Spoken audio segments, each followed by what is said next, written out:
Welcome everyone. My name is Preksha, and our today's topic is this therapist the right choice for me? If you want to know more about me, then I have linked my intro in the description box below. Without any further ado, let's get on with the topic. So, how do you know if the therapist, the counselor, or the life coach you have chosen is the right choice for you? First of all, you are the one who decides who is right for you and who is not. And to help you with this process, I want to outline a few basic parameters that will help you, that will guide you to know whether this is the right person or therapist for you or not.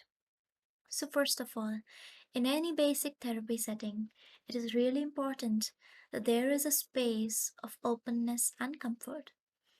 Your level of comfort, the amount of your comfortability with the therapist is of extreme importance. So, the second point is openness. Are you able to tell this person everything about yourself that you won't normally to any other individual? Or is there something that hinders you? Mostly in therapy space, we are not immediately or automatically open to someone within the first few days, but that's a process. So that is something that you have to see.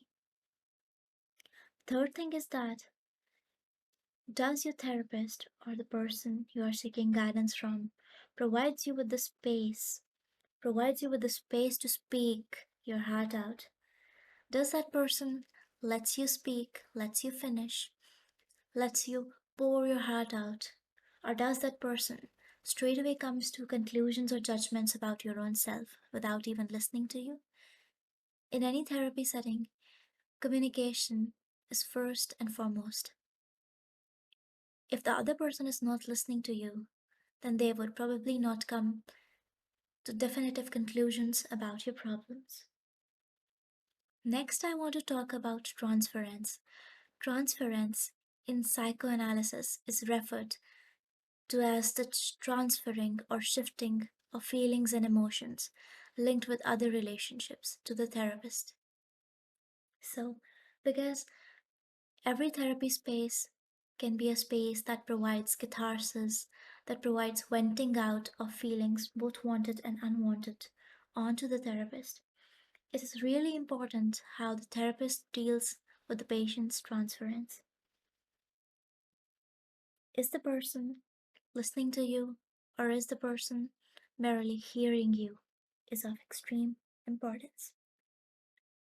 Because the patient holds the therapist in a high regard, it is extremely important what the therapist is imparting to the client.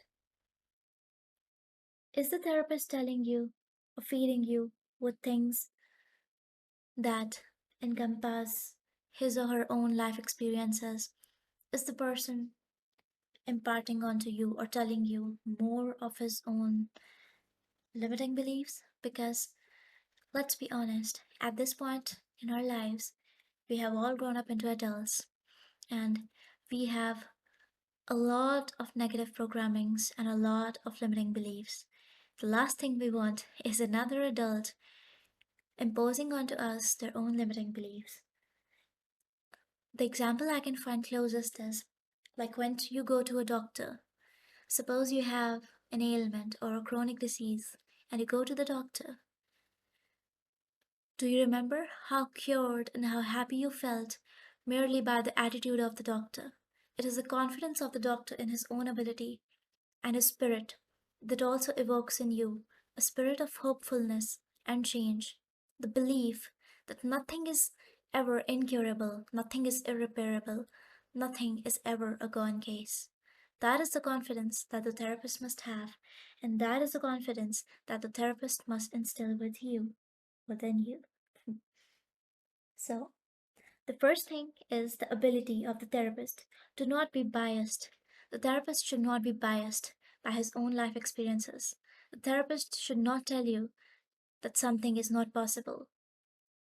The therapist should instill in you confidence and your ability to perceive greater horizons beyond yourself.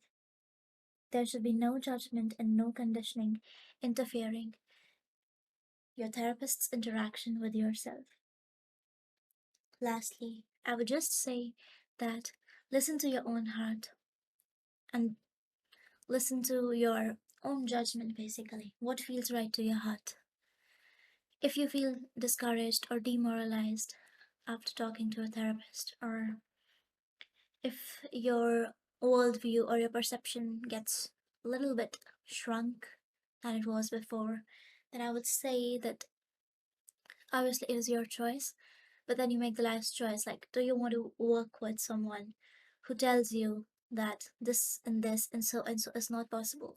Or do you want to talk with someone and seek help from someone who tells you that everything is possible because it literally is? Thank you so much for watching. Please be sure to like, comment, and subscribe if you like my video. Thank you.